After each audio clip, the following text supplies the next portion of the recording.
যে কি বিভৎস দৃশ্য। 2 কিলোমিটার ওই রাত্রে ছুটে গেছিলাম, যেখানে জল বৃষ্টি কাদা উপেক্ষা করে কাদার উপরে নাইটি তুলে উঁচু করে সেই খালি পায়ে হেঁটে সেই দৃশ্য দেখে এসেছি। তার জন্যই রুখে দাঁড়িয়েছিলাম যে এই অন্যায়ের বিচার হোক, আমরা তার বিচার চাই। দীর্ঘদিন ধরে আন্দোলন করছি, আন্দোলনকে চাপা দেওয়ার জন্য বিভিন্নভাবে আমাদের প্রলোভন দেখানো হলো, তোমরা টাকা নাও, তোমরা এই সরকারের কাছে বসো। সেটাই বলতে পারতেন উনি। গ্রামের মানুষকে তখন বললেন যে তোমরা মাওবাদী, এখানে সিপিএম করতে এসেছো, রাজনীতি করতে এসেছো, এরকমভাবে বললেন। ক্ষমতায় এসেছেন, অবশ্য ওনার কাছে আমাদের একটা করজোড়ে আবেদন থাকবে যে স্যার আমাদের পাশে দাঁড়াবেন। আরজি করের ফাইলটা যেমন খোলা হচ্ছে, আমাদের কামদুনি ফাইল পুনরায় খোলা হোক এবং আমরা বিচার চাই। অনেকটা আশাবাদী যে ডবল ইঞ্জিন সরকার আমাদের বিচার দেবে। একটা মেয়েকে এইভাবে মারা হলো, তার বিরুদ্ধে আমরা প্রতিবাদ করেছি যে যারা দোষী তাদেরকে ইমিডিয়েটলি তাদেরকে গ্রেপ্তার করা হোক এবং আইনের আওতায় আনা হোক, দোষীদের সাজা দেওয়া হোক। এর দাবিতেই তো আমরা গেছিলাম, সেখানে আমাদেরকে মাওবাদী বলা হলো। মানে এবার তখনই আমাদের মনের মধ্যে না মনটাকে প্রচুর শক্ত করে নিয়ে যে আমাদের লড়তে হবে। এই যে প্রাক্তন মাননীয় মুখ্যমন্ত্রী মমতা বন্দ্যোপাধ্যায় যে কোনো ঘটনা ঘটলেই উনি বলেন যে ছোট ঘটনা, সাজানো ঘটনা, অ্যাফেয়ার আছে, এই যে একটা বাজে একটা বার্তা সমাজের বুকে পৌঁছায়, তার জন্যই কিন্তু এই ঘটনাগুলো ঘটতে বাধ্য। একটা মহিলা মুখ্যমন্ত্রীর মুখ থেকে এই ধরনের ঘটনা মানে কথাবার্তা এটা কিন্তু আশা করা যায় না।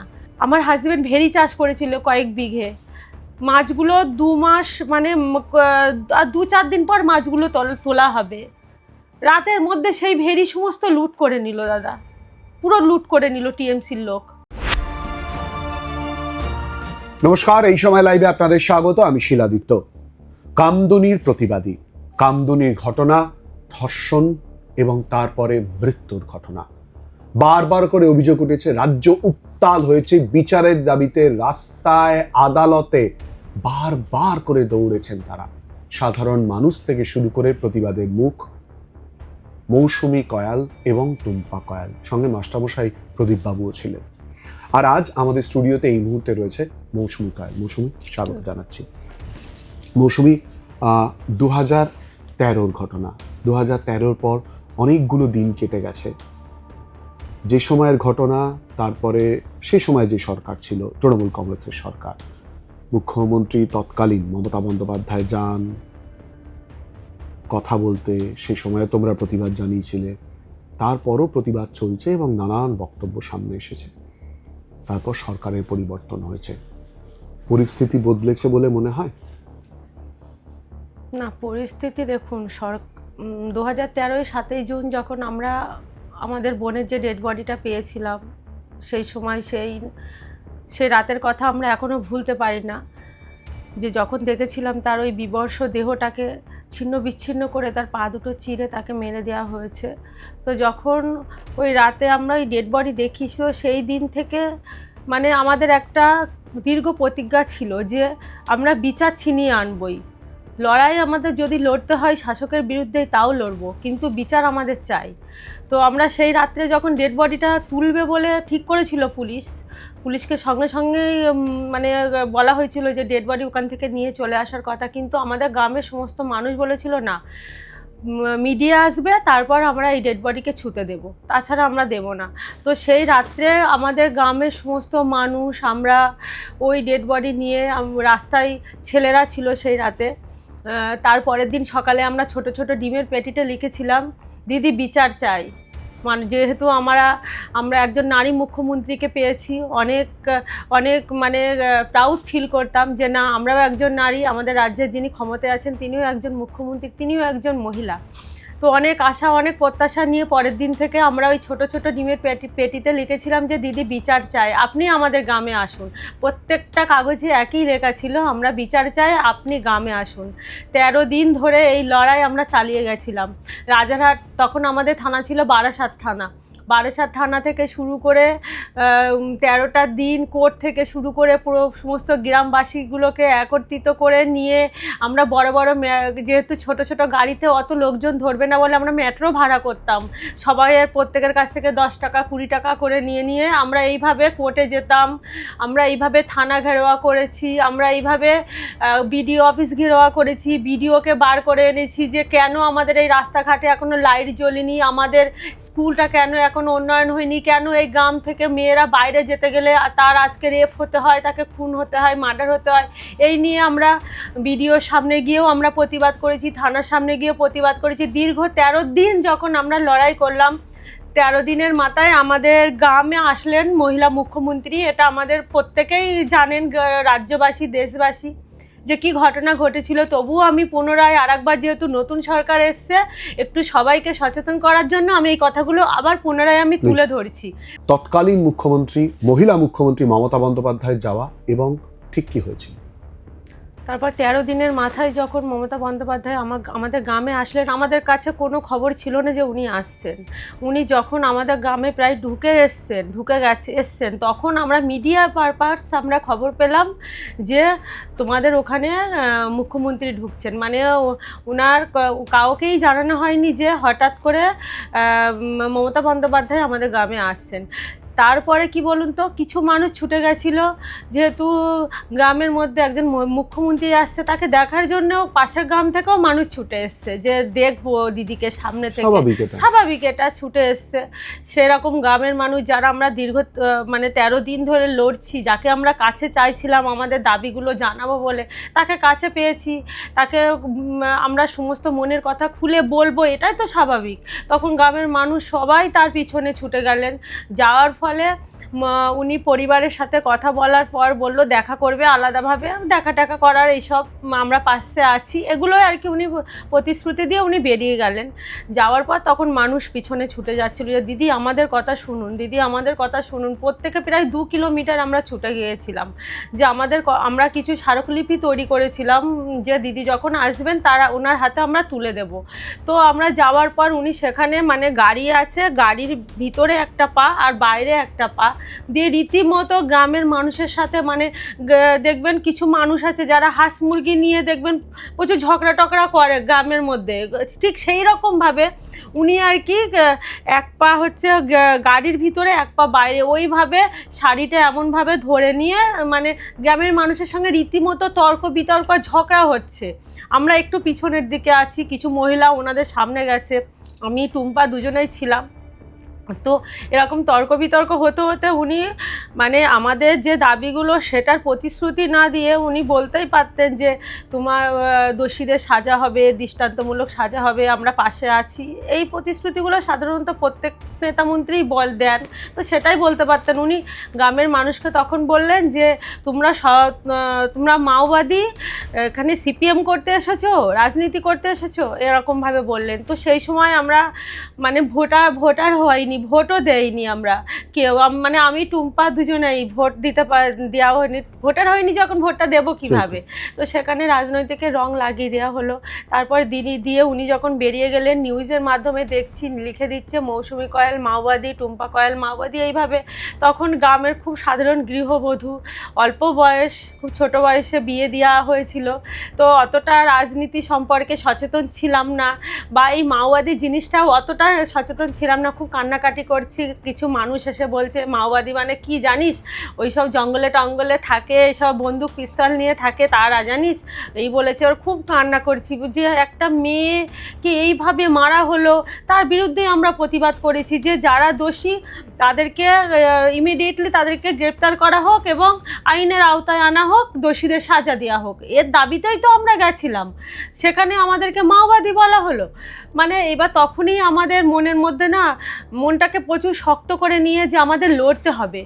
তখন লড়াইটা ছিল সত্যি একটা অন্যরকম একটা লড়াই। সেই দিনের কথা মনে পড়লে এখনও চোখটা জলে ভরে আসে, যেখানে রাজনীতি বুঝতাম না, যেখানে আমাদের ঘরের মেয়েকে বিবশ করে মারা হলো, সেখানে আমাদের গায়ে একটা দাগ দেওয়া হলো যে মাওবাদী, ওই সরকারের আমলে আমরা পেলাম। তো আমরা প্রত্যেকটা গ্রামের মানুষ বলছে তোমাদের পাশে আমরা আছি, আমরা আমরা লড়াই করব, আমরা এই গ্রামে এই এই এই মেয়েকে, এই বউকে আমরা এই গ্রামে ছোট্ট থেকে দেখছি, এর মাওবাদী হতে পারে। তখন সরকার 2011-তে সরকার এসেছে, 2013-তে আমাদের এই লড়াই ছিল। মানে সরকার আসার দু বছর পর লড়াই, মানে বুঝতে পারছেন, কোনো রমরম করে সরকার চলছে।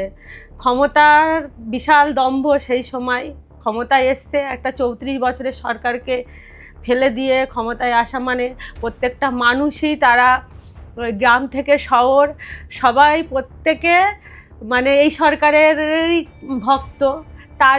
তার বিরুদ্ধেই আমরা লড়াই করতে চাইনি, আমরা হচ্ছে অন্যায়ের বিরুদ্ধেই প্রতিবাদ করতে চেয়েছিলাম। কিন্তু মমতা ব্যানার্জি রাজনীতির রংটা নিজেই লাগিয়ে দিয়েছিল এবং আমাদের লড়াইয়ের পথ দেখিয়ে দিয়েছিলেন বলতে পারেন উনি।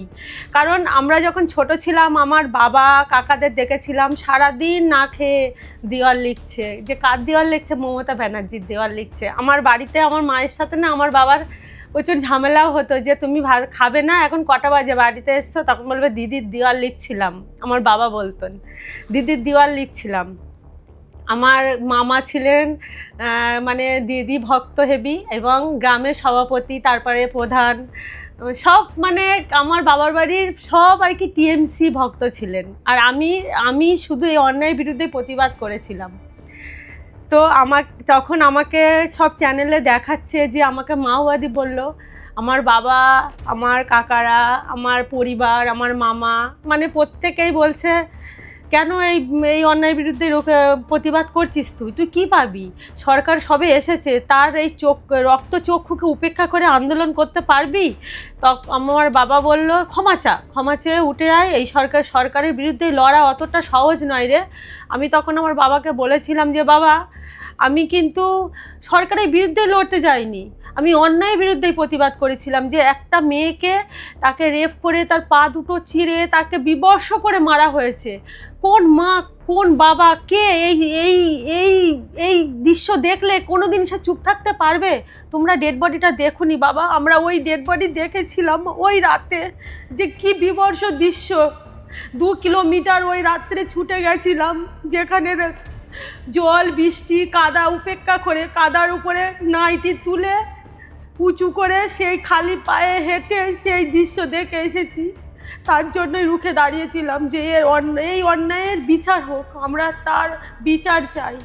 কিন্তু যখন এই রকম তকমা দিয়ে চলে গেল, আমাদের প্রতিবাদ আরও শক্ত হলো। আমরা পরের দিন থেকে আবার রাস্তায় বসলাম, আবার আন্দোলন করলাম। দীর্ঘদিন ধরে আন্দোলন করছি। আন্দোলনকে চাপা দেওয়ার জন্য বিভিন্নভাবে আমাদের প্রলোভন দেখানো হলো, তোমরা টাকা নাও, তোমরা এই সরকারের কাছে বসো। তৎকালীন খাদ্যমন্ত্রী ছিলেন জ্যোতিপ্রিয় মল্লিক, তিনিও গ্রামে আসলেন। সেখানে গ্রামের মানুষজনকে বুঝিয়ে অনেকে আন্দোলন থেকে সরেও চলে গেল দলে, ওই দলে, টিএমসির দলে। ভয়ে, অবশ্যই ভয়ে। 2 বছর আগে সরকার এসছে, তাই না, সবে ক্ষমতায়। তার বিরুদ্ধে প্রতিবাদ করা, আন্দোলন করা, তার রক্তচক্ষুকে উপেক্ষা করে তার বিরুদ্ধে রুখে দাঁড়ানো এতটা সহজ ছিল না দাদা। সেই আমাদের প্রতিবাদ। তো আমাদেরকে দমানোর জন্য বিভিন্নভাবে শাসানি, একটার পর একটা মিথ্যে মামলা দিয়ে যাতে প্রতিবাদী কণ্ঠকে রোধ করা যায়। আমার হাজব্যান্ড ভেড়ি চাষ করেছিল কয়েক বিঘে, মাছগুলো 2 মাস মানে 2-4 দিন পর মাছগুলো তোলা হবে। রাতের মধ্যে সেই ভেড়ি সমস্ত লুট করে নিল দাদা, পুরো লুট করে নিল টিএমসির লোক, আমাকে বসিয়ে দেবে বলে। কিন্তু আমাদের আন্দোলনে টিএমসির লোকজনও সামিল ছিল। যখন প্রথম থেকে আন্দোলন শুরু করেছিলাম না, গ্রামের যারা টিএমসি পার্টি করতো বা আশেপাশের, তারাও কিন্তু আমাদের আন্দোলনে সামিল হয়েছিল। কিন্তু তখন আর কি হয়ে গেছে, যেটা খুব স্বাভাবিক। চল।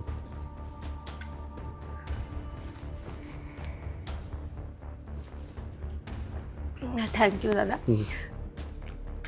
কিন্তু তখন আন্দোলন যখন শুরু হয়েছিল, প্রত্যেকটা টিএমসির লোকও আমাদের পিছনে ছিল এবং আমাকে সবাই বলতো, মৌসুমীদি তুমি কথা বলো মিডিয়ার সামনে, তুমি গুছিয়ে বলতে পারবে, তুমি বলো।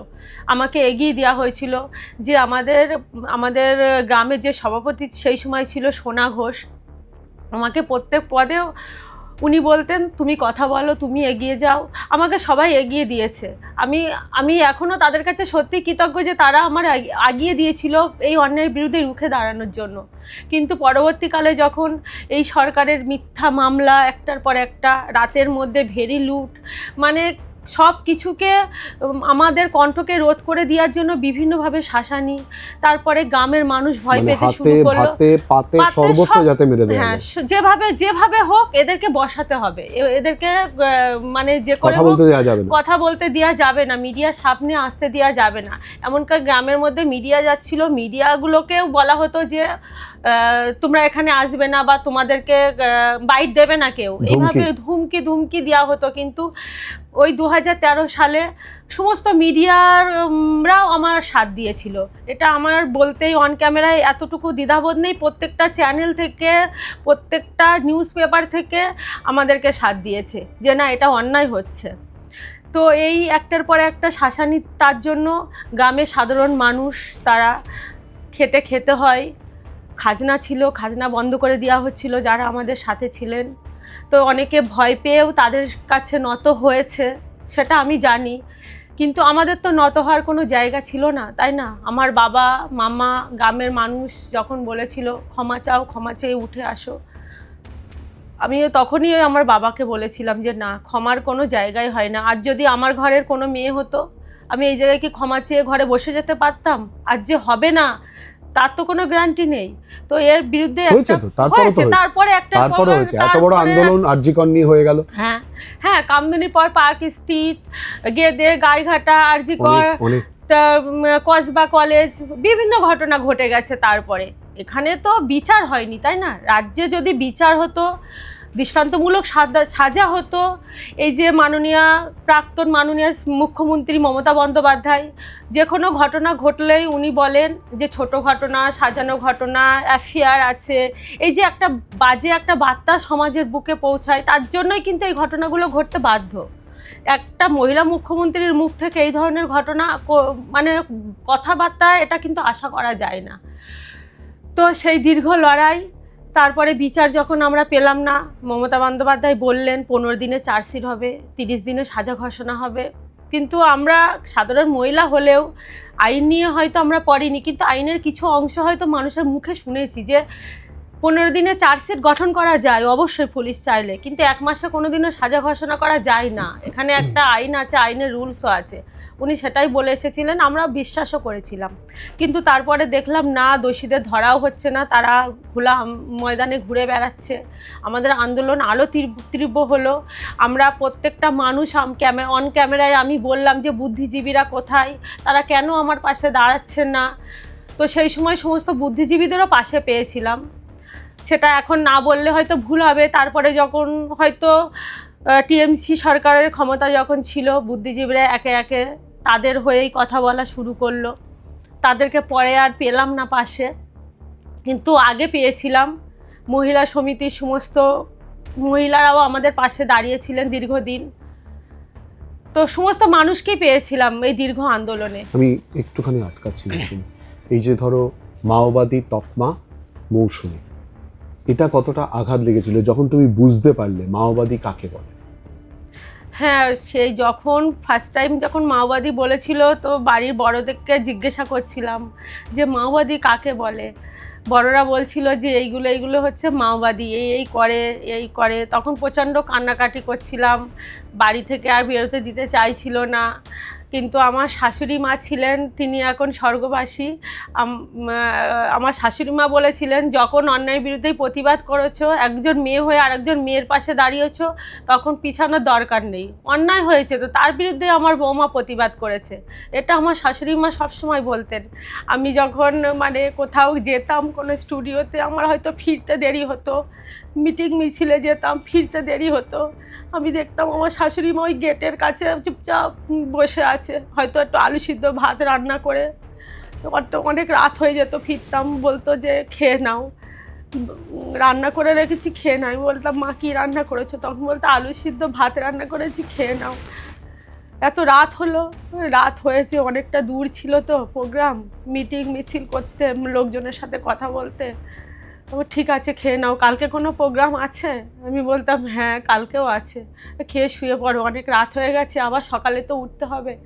ওরকম দিনের পর দিন এইভাবে কেটেছে। যখন অন ক্যামেরায় বললাম যে মিডিয়াতে দেখতাম বিভিন্ন বুদ্ধিজীবীরা তারা সাধারণ মানুষের পাশে দাঁড়ায়, তো আমিও বলেছিলাম যে বুদ্ধিজীবীরা যারা আছেন তারা কি সবাই চুরি পরে বসে আছেন। আমি এই কথাটা সত্যিই বলেছিলাম, কিন্তু পরের দিন একটু ঘুম ভাঙতে লেট হয়ে গেছিলো। সকালবেলা উঠেছি, উঠে আমার শাশুড়ি মা ডাকছে, বলে দেখো তো কারা এসেছে। দরজা খোলো, তা দরজা খুলে বাইরে এসে দেখি গ্রামের প্রচুর মানুষজন সব রাস্তায় গেটের কাছে।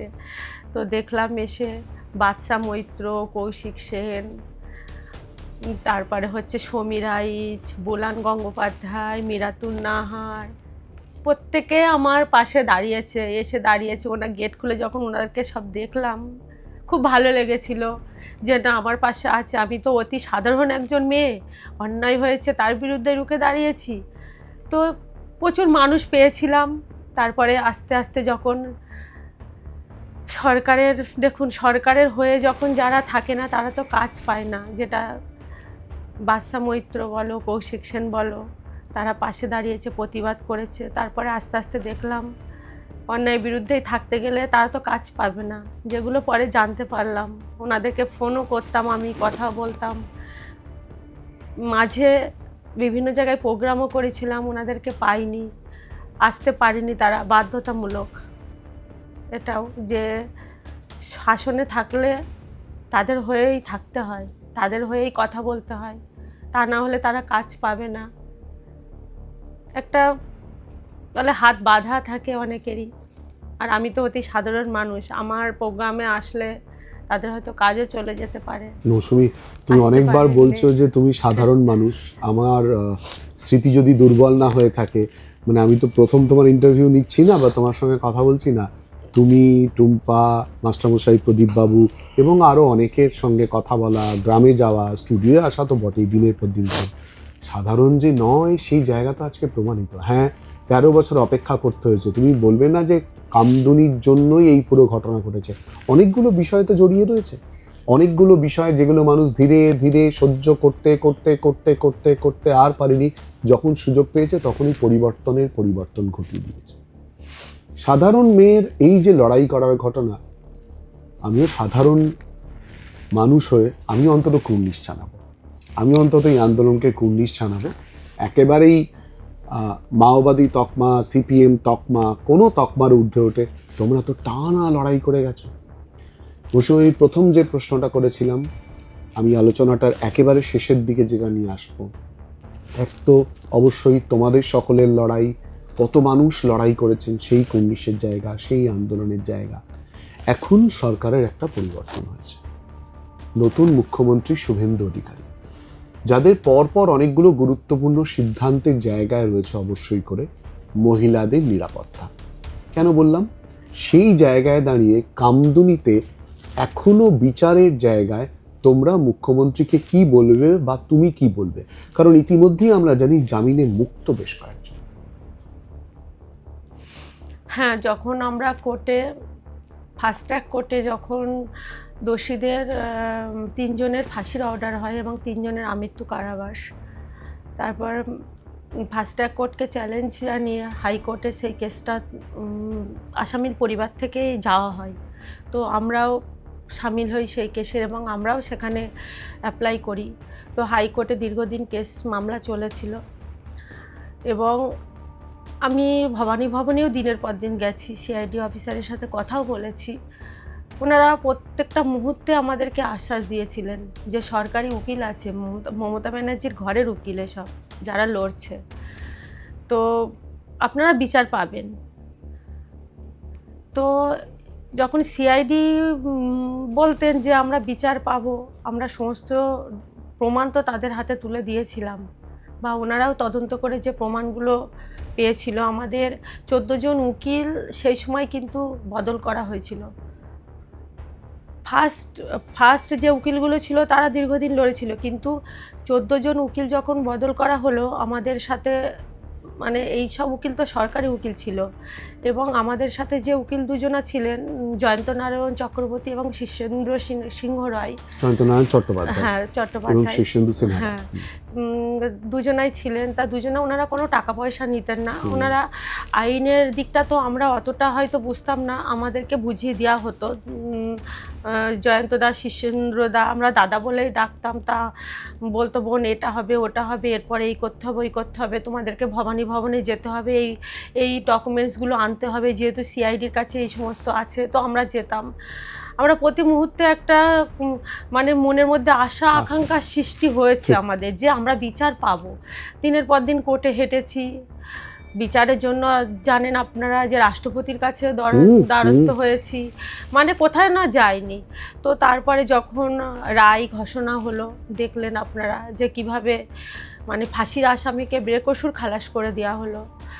তো কোর্টের মধ্যে তো ক্যামেরাম্যান ছিল না, ক্যামেরা করা হয়নি। তো কোর্টের মধ্যে যদি ওই দৃশ্য আপনারা দেখতেন, যে মা তার সন্তানকে হারিয়েছে, তাদের আর্তনাদ, তখন জজ সাহেব তাদের দিকে মানে রায় ঘোষণার পর যে উঠে তো চলে যায়, ওনারা তাকিয়ে আছেন যে বাইরে নিয়ে যান, কিভাবে যে তারা আর্তনাদ করে কান্না করছে। তো এটাই তো স্বাভাবিক, তাই না? আমরা আমাদের বাচ্চাদের সন্তানদের একটু সর্দি কাশি হলে সারা রাত আমরা জেগে থাকি, কিন্তু যখন সেই সন্তানকে মানুষ করার পর গরিব বাবা মা সেই বাচ্চাটিকে দিনের পর দিন পড়িয়েছে কষ্ট করে, তাকে মানুষ করার জন্য তাকে লেখাপড়া শিখিয়েছে, সে ফার্স্ট ইয়ার পড়ছিল, যে একদিন মানুষের মতো মানুষ হবে, তখন সেই স্বপ্ন যখন ভেঙে যায় না, সেই মা বাবার আর্তনাদ ওই কোর্টের সামনে। আমরা তো বাইরে এসে রীতিমতো কোর্টের নিচে মাটিতে মানে বসে, মানে আমাদের বলার ভাষা ছিল না কিছু, যে ফাঁসির আসামিকে ছেড়ে দেওয়া হলো। তারপরে সেই রাতেই তো দেখলেন সিআইডি অফিসাররা আসলেন আমাদের বাড়িতে, আমার বাড়িতে এসে বললেন যে এটা আমরাও চাইনি। কি করে হয়? আপনারা চেয়েছেন বলেই তো হয়েছে। আপনারা চাইনি মানে? আপনাদের সরকারি উকিল, মমতা ব্যানার্জির উকিল, আপনারা একটা টাইম বলেছিলেন যে মমতা ব্যানার্জির উকিলরাই আছে, আপনারা বিশ্বাস রাখুন আমাদের উপরে। আজ সেই রাত্রে যখন যেদিন আসামিদেরকে ছেড়ে দেওয়া হলো, বললেন যে সিআইডি অফিসার বলছেন যে আমরা এটা চাইনি, আমরা চেয়েছিলাম কামদুনির বিচার হোক, কিন্তু বিচার হলো না, আমরা সুপ্রিম কোর্টে যাব, তোমরা আবার আমাদের পাশে থাকো। কোন ভরসায় আর পাশে থাকবো? যেখানে আপনাদের উপরে ভরসা করলাম, দিনের পর দিন ভবানী ভবনে সিআইডি অফিসে গিয়ে বসে থাকলাম, সেখানে আর কোথায় ভরসা করব? ভরসার জায়গা তো হারিয়ে গেছে। তারপরে তো সুপ্রিম কোর্টকে চ্যালেঞ্জ জানিয়ে আমরা আবার, হাইকোর্টকে চ্যালেঞ্জ জানিয়ে আমরা আবার সুপ্রিম কোর্টে অ্যাপ্লাই করলাম। এবারে কোনো আসার জায়গা বলে মনে হচ্ছে? তো মুখ্যমন্ত্রীর সঙ্গে কোনো কথা হয়েছে শুভেন্দু অধিকারীর সঙ্গে? না, শুভেন্দু দাকে তো আগে দাদা বলে রাখতাম, যখন বিরোধী নেতা ছিলেন তো দাদা বলতাম, যখন তখন ফোনও লাগিয়ে দিতাম, মেসেজও করতাম, বলতো বোন লড়ে যাও আমরা আছি। কিন্তু এখন তো উনি একজন সিএম, আমাদের রাজ্যের অনেক দায়িত্ব আর দায়িত্বে আছেন, অনেকটাই দায়িত্ব। তো আমরা তো হুট করে আর ফোন লাগাতে পারি না। তবুও যখন ক্ষমতায় আসলেন, মুখ্যমন্ত্রী হলেন, শুভেচ্ছা বার্তা দেওয়ার জন্য ফোন করেছিলাম, ফোন তুলেছিল, এবং আমাকে তো বোন বলেই ডাকেন, যে বোন আমরা আছি তোমাদের পাশে। কারণ সুপ্রিম কোর্টে যখন গেলাম, দাদা বলেছিল, উনি প্রথমে আমাদের তো আশ্বাস দিয়েছিলেন, এবং শক্ত করে হাতটা কিন্তু উনিই আমাদেরকে ধরেছিলেন, এবং সুপ্রিম কোর্টে যাওয়ার জন্য সমস্ত ব্যবস্থা উনি করে দিয়েছেন। এটা ক্যামেরার সামনে বলতে আমার এতটুকু আর নেই, যে করেছে তার জন্য বলতে হবে। এবং উকিলও দিয়েছে, সুষমা স্বরাজের মেয়ে বাঁশুরি স্বরাজ, যিনি জুনিয়র উকিল আছেন, এবং সিনিয়র উকিল হচ্ছেন সিদ্ধার্থ রুদ্রা। তো আমরা অনেকটাই আশাবাদী, যেহেতু যখন বিরোধী নেতা ছিলেন তখন আমাদেরকে হেল্প করেছিলেন, আর এখন তো ক্ষমতায় আছেন, অনেকটাই আশাবাদী, মানে অনেকটাই আমরা আশাবাদী এরকম। এবং আমরা মাননীয় শ্রী শুভেন্দু অধিকারী মহাশয়কে সেই দিনের যে আমাদের হাতটা শক্ত করে ধরেছিলেন, তার জন্য আমি এখন অবশ্যই ধন্যবাদ দিয়ে ওনাকে ছোট করব না। ওনার পা দুটো ছুঁয়ে প্রণাম করলেও হয়তো অনেক কম হয়ে যাবে, যে ভগবানের মতো এসে আমাদেরকে সুপ্রিম কোর্টে নিয়ে গেলেন। আমরা তো জানি না দিল্লি গিয়ে কোথায় যাব, কি করব।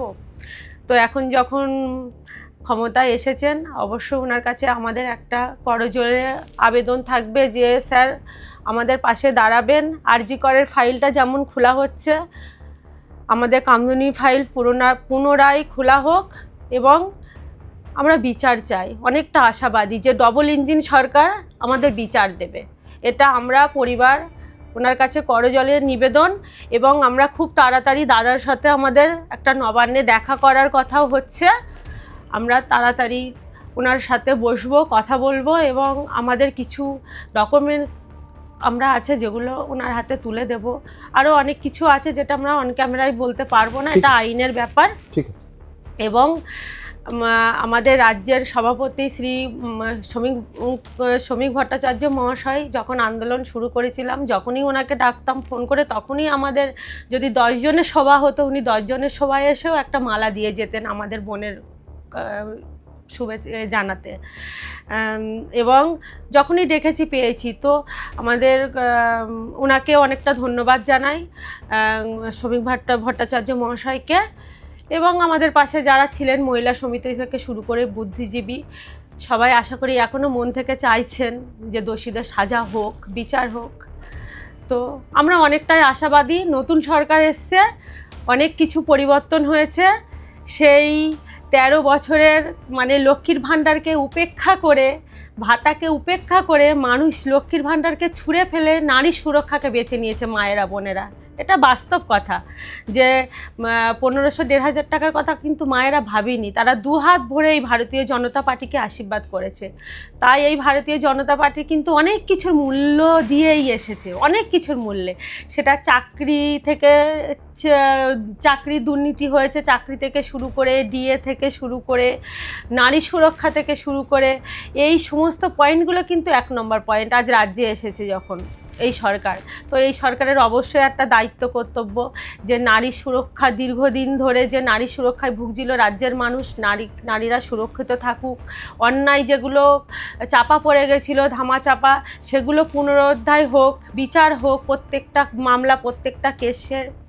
আপনারা দেখেছিলেন চাকরি প্রার্থীদের পাশে গিয়েও দিনের পর দিন বসেছি, তাদের সাথেও আন্দোলন করেছি যে যারা যোগ্য চাকরি প্রার্থী তাদেরকে চাকরি পুনরায় ফেরত দেওয়া হোক, টাকার বিনিময়ে যে সমস্ত চাকরি বিক্রি হয়ে গেছিল, এই সমস্ত দাবিগুলো নিয়েই কিন্তু এই সরকার এসেছে। আন্দোলনের মুখ, আন্দোলনের কথা বলছো, আন্দোলনের কথা বলবে অবশ্যই করে, এবং তারই সঙ্গে প্রত্যাশার কথা, আশার কথা, কামদুনির ফাইল খোলা হোক আবার নতুন করে, নতুনভাবে পুরো তদন্তের প্রক্রিয়া। নিশ্চয়ই তোমাদের সকলের বার্তা এই মুহূর্তে আমাদের স্টুডিওতে যেহেতু তুমি রয়েছো, অন্যান্য সকলের হয়ে এই বার্তা মৌসুমি যে তুলে দিচ্ছে সেটা অবশ্যই গুরুত্বপূর্ণ। নিশ্চয়ই মুখ্যমন্ত্রীর কান অবধি পৌঁছবে, নিশ্চয়ই সেই জায়গাগুলো দেখা হবে। আরজি করের প্রসঙ্গ তুমি উল্লেখ করলে।